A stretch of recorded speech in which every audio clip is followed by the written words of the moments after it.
I was waiting for you guys to invite me. This is my favorite podcast. So we've already been over this. You're a big fan of the show. You're a 92%er. What are your favorite segments that you hear Travis and I go into on a routinely basis? I like new news just because of the screaming. Like, I hear him screaming new news from across the house constantly. Yes. It's like my favorite part. Like, he'll be like, new news, and I'm in the kitchen being like, new news.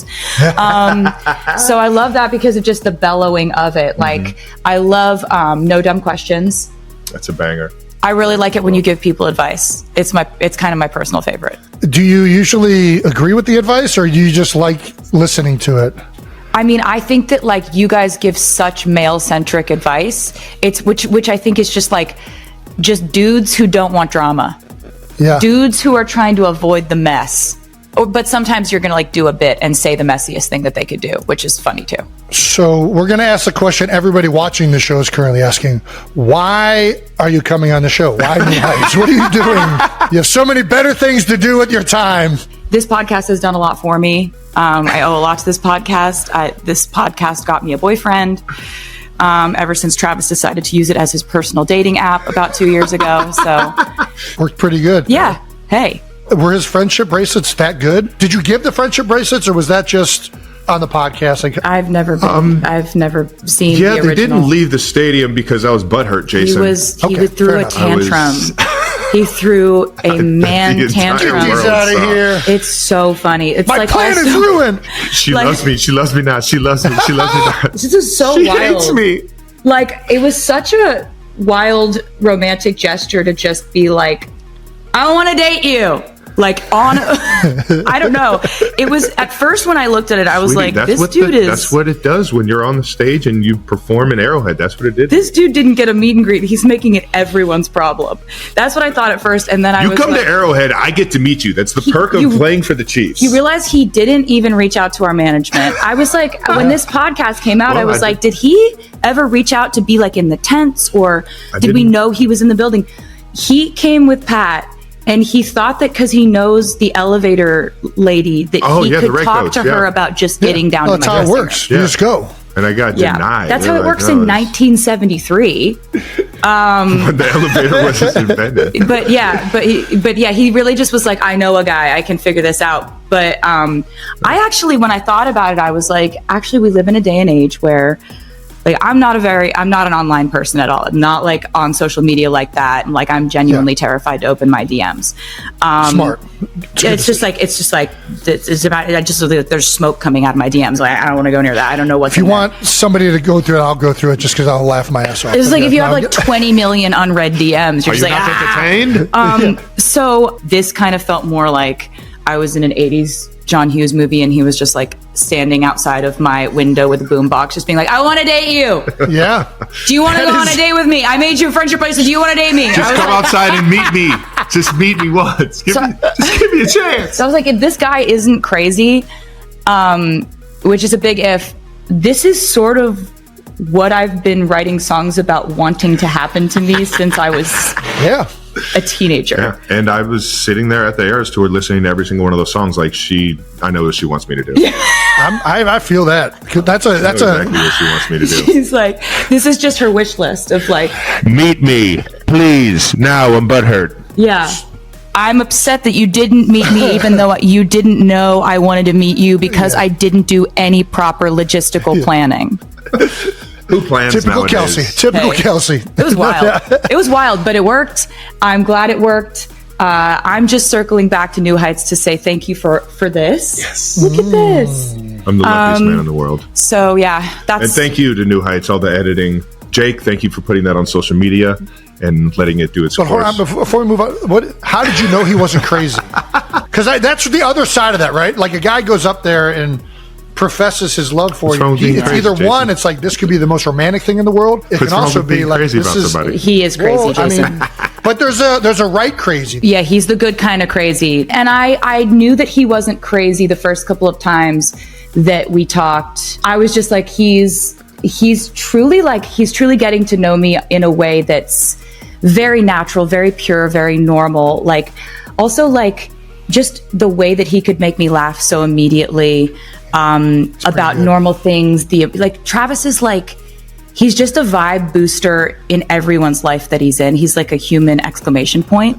Like, he's like when you take a picture on your phone and you put you push the enhance color button. Yeah. That's like what you do to everyone's life. When I text, I'm always exclamations. I use so many more exclamation points now, but I think it was just like you're so non-judgmental about people.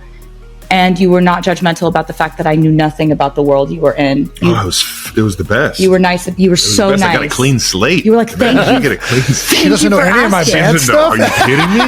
Jason, on our first date, I legitimately asked him what it was like when the Chiefs played the Eagles in the Super Bowl and he looked across the field, across the line of scrimmage and saw his brother standing on the other, like 5 feet in front of him on the field. Yeah. And he was like, he didn't even look at me. Like, I now know what an insane question that was. He was like, actually, I'm on the offense, and my brother's on the offense, and I'm only on the field at the same time as the defense. I thought everyone was out there at the same time.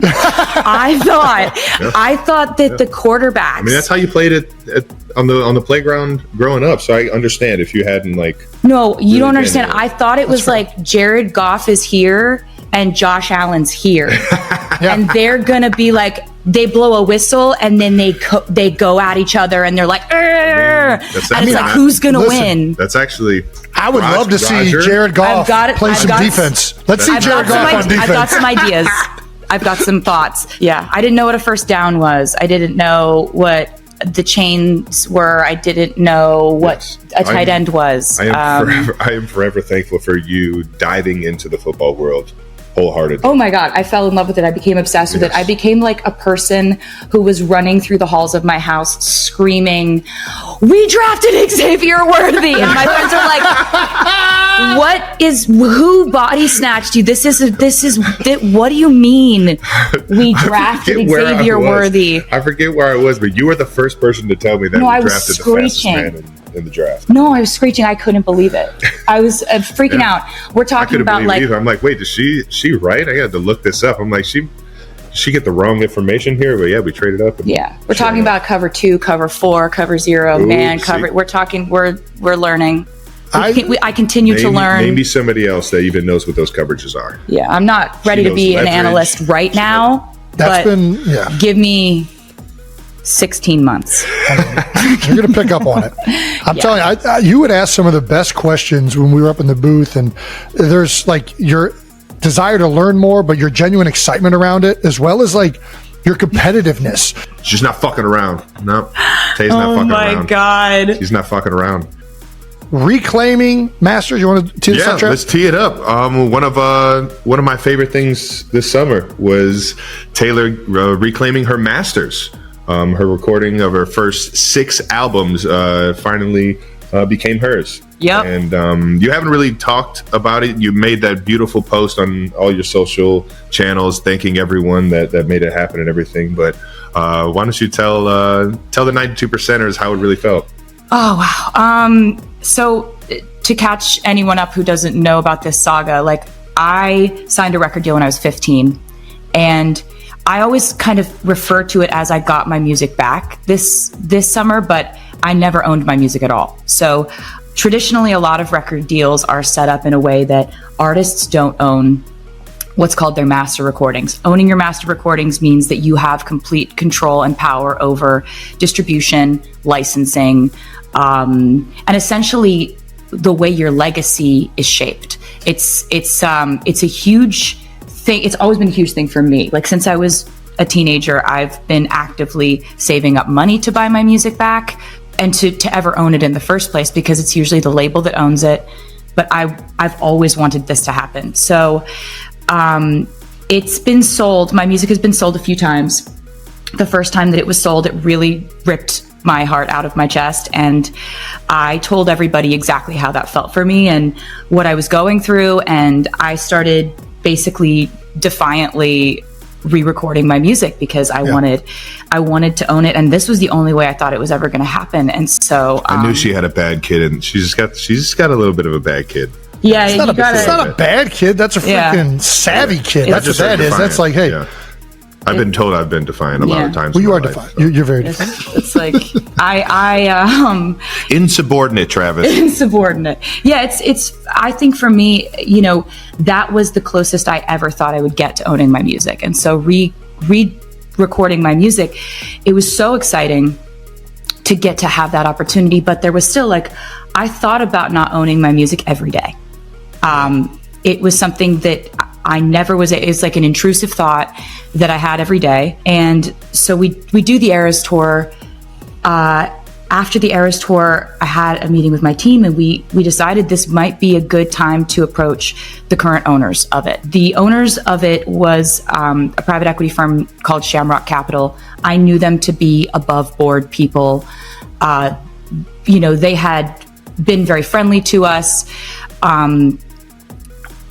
What I was looking to do, though, was I wanted to buy my music outright. I don't want to be in a partnership. I don't want to own 30% of it. I want to own all of it. Yeah, and you deserve that. But it was a long shot to think that they would do that they would sell that asset to me. It's a big asset. It's a huge decision for them to make, to sell that to anyone, including me. I decided that rather than this be like a business conversation, I'm in the business of human emotion. I would so much rather lead heart first in something like this, because for me, this is not, I want to own this asset because of its returns, because of its, because of the dividends that I will receive over the years. I want it because this is my handwritten diary entries from my whole life. These are the songs I wrote about every phase of my life. This is my photography, my music videos, most of which I funded. My artwork, everything that I've ever done is in this catalog. And so rather than send lawyers or management like in a big crew, I sent my mom and my brother, who I work with, to LA, and they sat down and this happened. I don't ever really talk about it because it's they sat down with Shamrock Capital, and they told them what this meant for me. They told them the whole story of all the times we've tried to buy it, all the times it's fallen through, all the times we had gotten plans together and figured out something we thought was going to work and it didn't at the last minute. And so my mom calls me afterwards. She's like, look, they were wonderful. They heard us out. We have no idea which way they're going to go with this. And so I was like, I get it. I haven't gotten my hopes up about this in a decade. And so it was a couple months after the Super Bowl. We're in Kansas City. And I get a call from my mom, and she's like, you got your music. Yeah. And so sorry that it's literally been so long since this happened. It's every time I talk about it. She was like, you got your music. And I just very dramatically hit the floor, for real. Honestly, just started been a long time coming, bawling my eyes out. And I'm just just weeping and kind of unable. I was just really? Really? What do you mean? And I'm like, get yourself together, get your shit together. Just go tell Travis in a normal way. Yeah. And I knock on the door. He's playing video games. And I'm trying to say it in a normal way. And I'm just like, Travis! Oh no. What just happened? And he's he puts his headset down. He's like, guys, gotta go. And I think he thought something was wrong. And you come up and I'm just like, I got all my music back. And then just start absolutely heaving. Just dead weight. Dropped, all control. Had no power in my legs to support myself. And this changed my life. I can't believe it still. Every time I think about it, it's I have to tell the short version to everyone, because it is still this will affect the rest of my life. I think about this every day now, but instead of it being an intrusive thought that hurts me, it's, I can't believe this happened. How lucky am I? How grateful am I? I'm so grateful to the artists that helped me with my re-records, because when I did my re-records, I started doing those in 2021. Mm-hmm. And a lot of most of the industry trades were this is a bad idea. This is her sort of derailing her career in a way. Nobody's interested in you doing the same album twice. Fans are not going to be engaged with this.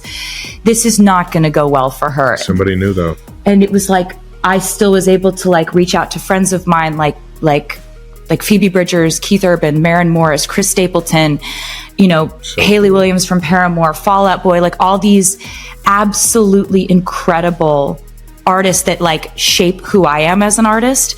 Yeah. And they like agreed to be a part of the re-records. And one of the only people I told before this happened was like, I called Phoebe Bridgers and I was just like, and she's like, did you just say what I think you said? I was like, yeah. And so this has just been like, I'm so grateful for it.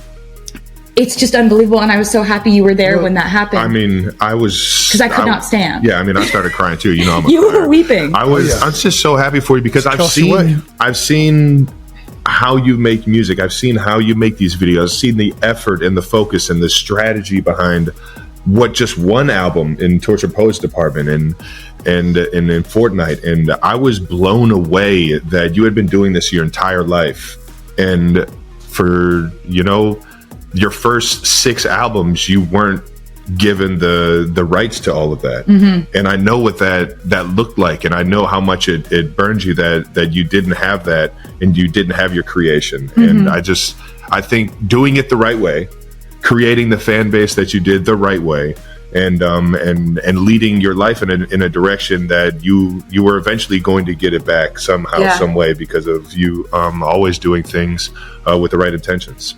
So thanks. So how does music ownership, this is so crazy to me. So you wrote these songs, you sang these songs, you put everything into them, and don't get me wrong, there's publishing companies, people that support artists out there, but how does ownership of music even work? Like when you recorded these songs when you were 16, right? Is that like the singer you dumb it down to us 95%? Yeah. The singer gets a certain portion, the artist gets or the songwriter gets a certain portion, and then the publishing company gets a certain portion? Okay, so that's a great question, and there's 2 main categories that we're talking about here. Go ahead. So master recordings is the actual recording. Yes. It's the actual vocal, band, production, mixing, mastering, that actual thing. Yes. Mine also included my album artwork, my music videos, everything that went along with any era of music that I had done for my first 6 albums. Got it. Every era. So then there's another category, which is publishing. Yes. I own my publishing, which is why, I have control over, if my song is used in a film, I wanted them to use Taylor's version instead of the original version, I, the songwriter, can decide that. Got it. Okay. And so it's like, Noted. I've always been very lucky because my publishing was protected. A lot of artists have their publishing sold away from them, or they sell their publishing, and and a lot of artists, it may not be important to them. It was always important for me. The publishing aspect of it has always been something I've had firmly in place, which is great because my songwriting is the core of why I do this, why I love it so much, and what I think has made anything happen in my career at all. Greatest songwriter of all time. That's very nice of you to say that. It's like, says her boyfriend. Says a lot of people. Basically, then you have the master recordings side of things. Now, this is a discussion that was not really brought up amongst the artist communities, especially not with fans. This was all kind of industry-centric and kind of boring contract stuff that fans were not speaking about. Sure. And so one thing that I think is really great that has come about because of this is that I have so many new artists come up to me now and say, hey, I didn't even know this was a thing. Yeah. And when I went to go and negotiate for my record deal, I negotiated to have my masters revert back to me after a certain amount of years, or that I own them outright. And it's not for everyone. Not everyone cares about this. Artist to artist, artists have different priorities. Some artists sell off all their masters because everyone's allowed to have their own priorities. What I wanted, though, is that if I were to put the information out about what I went through, at least it gets artists talking about this to decide whether this is a priority for them. Because you can't know if it's a priority for you unless you know what has come before you and what has happened. And so the master recordings thing, that's your actual ownership of your recordings. To put it in perspective, if I never would have been able to buy back my music, one day someone else would be leaving all of my music from my first 6 albums to their kids in their will. Right. Yeah. And you think about it like that, it's like, I thought of it, I made it, I recorded it, I paid for most of those music videos. I wanted an opportunity to buy that back. And that was important to me. You feel like they're yours. They should be yours. Yeah, exactly. Do you think it was easier for you to do, one, because just you talking about this, you're so aware of the business side of this and the legal ramifications. Like, you're more aware than I think probably most artists are. But being woman in the world, it's crazy. Being a songwriter, that's her boyfriend. Smartest woman in the world. You being the songwriter, being the singer, owning the publishing rights, being able to re-record songs, that gave you leverage and able to make this move, right? Yes. Yeah. Yes. So that was it. And also, in my contract, they didn't put a clause in that said I couldn't re-record because nobody was doing it and nobody thought that was a good idea. Right. So, and also, like, who would be that stubborn? Like, who would be that petty? This badass kid over here. They would record every single thing It's so badass, over and over again. What was your favorite one to revisit? Not just that. Hold on, though. Not just that. Who has a fan base that's going to listen to the same album twice in a row? It's a good point, Jason. It's a good point. Like, honestly, and this is where they missed it. You had you make this a third diehard 1989, I'll listen to that already one too. built. That's the thing, is the fans... You told a story with the second time you released this album, right? And the fans got behind that narrative. And they're like, screw the first album. We're rolling with the re-recorded album because we're supporting the artist. They were like, we ride at dawn. Like, That's right. and it was amazing because, they're the reason why the re-records worked out. Yeah. They're the reason I was able to purchase my music back because they came to the Eras tour. And basically, they're the reason why any of this worked out. And I also want to note that, like, the other people who are like, we ride at dawn, my live band, they played on all the re-records. It's like, you want to know why they sound so perfect on the Eras tour. They played on all those records. Mm-hmm. Like, they're session musicians too.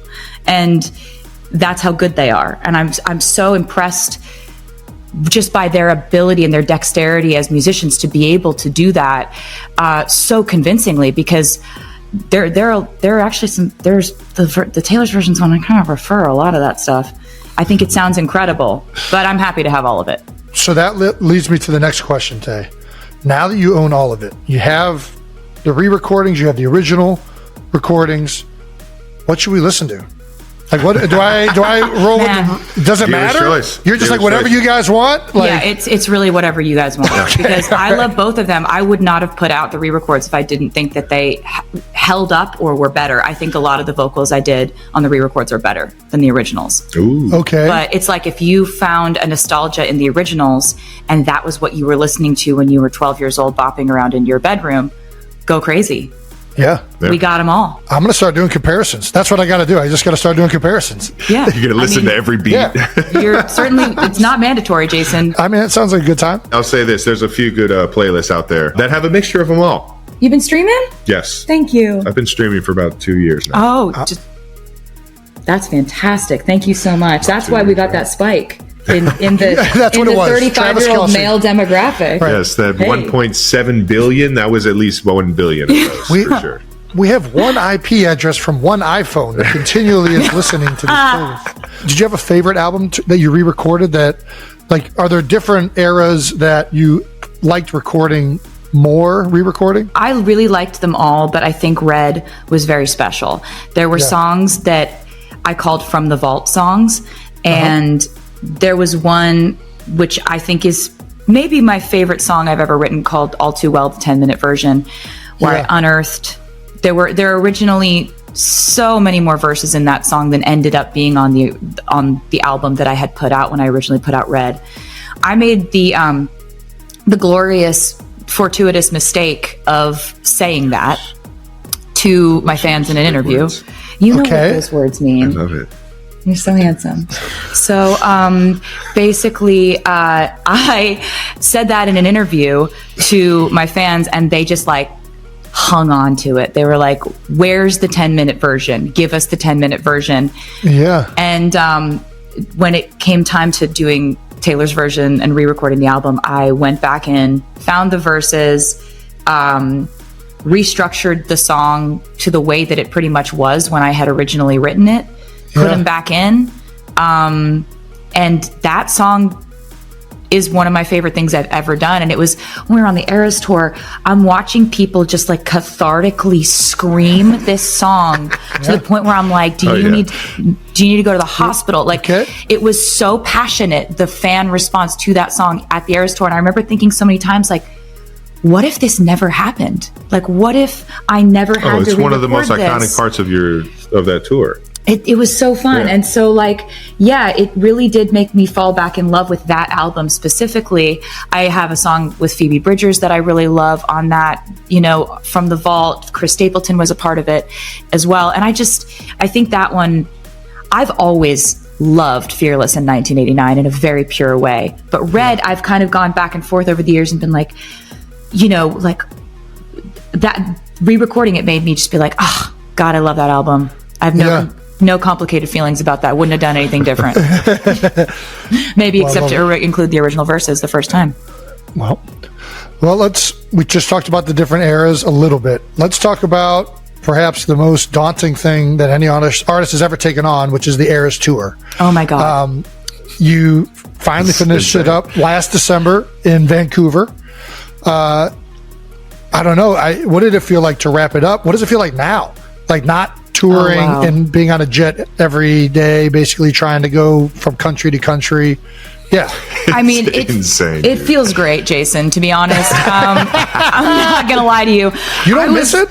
I miss it. I do miss it, but it's like, it was perfect for what it was. Yes, do you know what I mean? Yeah, and it was a lot of physical therapy, and it was a lot of like being in a state of perpetual physical discomfort, kind of like when you're in season, I'm not getting hit my first by huge 300-pounders, but the heels.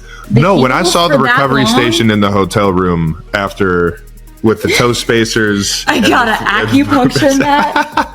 I'm telling you, dude, the similarities were crazy. I'm like, oh my gosh. She does more than I do. We're like comparing physical therapy stories, like recovery stuff. But have you ever tried taping your ankles? We related on how much torture we put our bodies through. I miss it because I miss the fans and I miss that connection. But at the same time, it was so special. It was like the most formative time of my life. I learned so much about how far I can push myself, and if I set a goal, making that a 3.5-hour show in the beginning of the tour, it's like you can't like be sick one day and then decide tonight it's going to be 2.5 hours. Right. And it's really just like prioritizing the fans' experience before anything else. And my fellow broken heart. Yeah. Don't get me started. Dude. Don't you get me started. Or like stomach flu, or like just like aching feet or blisters or whatever. Like it just was. Which she had all of this going through, usually and it's all at the same time. But going into her fourth show. Yeah, and it was kind of the coolest thing in the world, because when we were putting together this tour, I had some really lofty goals I wanted to reach conceptually, because I wanted to show fans, and especially younger fans, visuals and sort of performance art references that were really important to me as a kid, and what inspired me to want to do this, right? So like, I wanted to put elements of musical theater, Broadway, ballet, scenery that you would see in an opera, Who thinks like this? I was about to say, I watched the whole tour. I just thought it was amazing. I didn't know this. But that's exactly it. I wanted it to be references that I thought were really high concept and really high value for fans, and for them to see things they hadn't necessarily seen before all in one concert. But I wanted to do it at at the highest intensity, rapid fire. You're seeing something new every 15 to 30 seconds.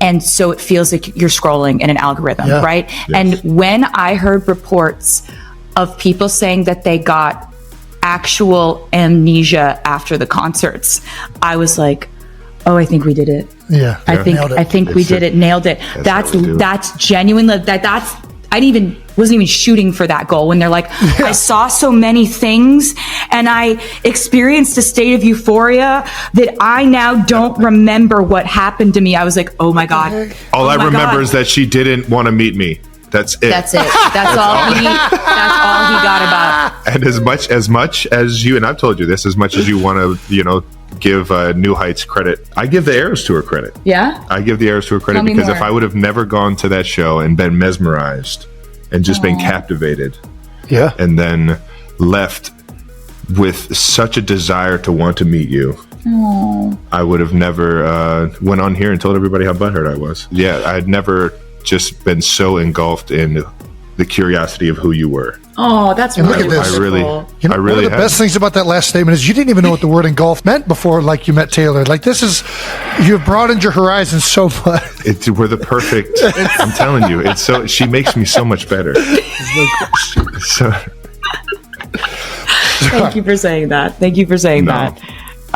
But it's like you see you on the stage and you see how crazy you can get an entire stadium going, and then I get you in a room and it's like I've known you forever. It's like it was just the easiest conversation I ever had, and it was just so much fun that it just knocked my socks off, from what they say. Knocked your socks off. Yeah. Thank you. I felt she the same blew me exact away, way and about you. I had never experienced something so mesmerizing on stage and then so real and so beautiful in person. Hey, that's should I leave? I think so. Honestly, at this point, I think everyone should leave. Taylor Swift and Kansas City Chiefs star Travis Kelce have been under intense public scrutiny since announcing their engagement last year, with fans closely following every step of their wedding preparations. However, a resurfaced chapter from Kelce's past is now drawing renewed attention and casting a shadow over the couple's happiness. Recently, Kelce addressed a controversial period of his life on his podcast New Heights, which he co-hosts with his brother Jason Kelce. During a discussion, he revealed that he was suspended from the University of Cincinnati football team during his sophomore year after failing a drug test for marijuana. Now 35, Kelce reflected on how the incident marked a difficult turning point, forcing him to miss games, step away from the sport he loved, and attend weekly therapy sessions. Kelce shared that therapy helped him develop a more strategic outlook on life, teaching him that reactions to challenges can either help, harm, or have no impact at all.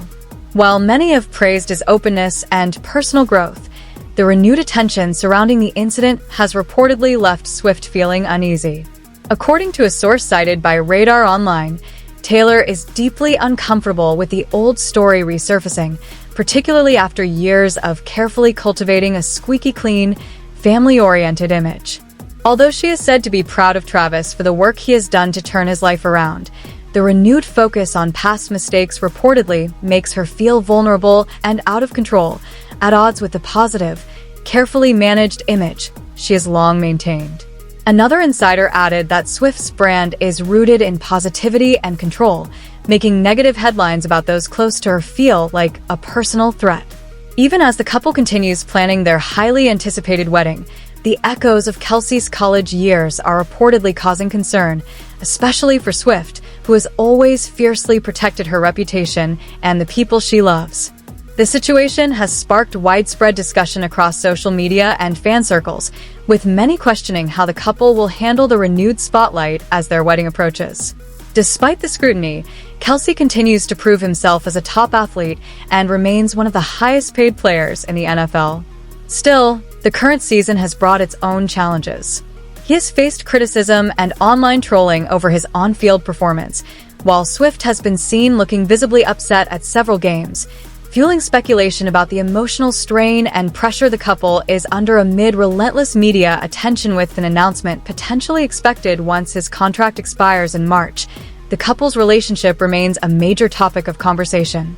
Fans and critics alike continue to closely watch how Taylor Swift and Travis Kelce navigate the intersection of fame, personal challenges, and intense public expectations. Known for their resilience and determination, many supporters remain hopeful the pair will weather the current storm and emerge even stronger together.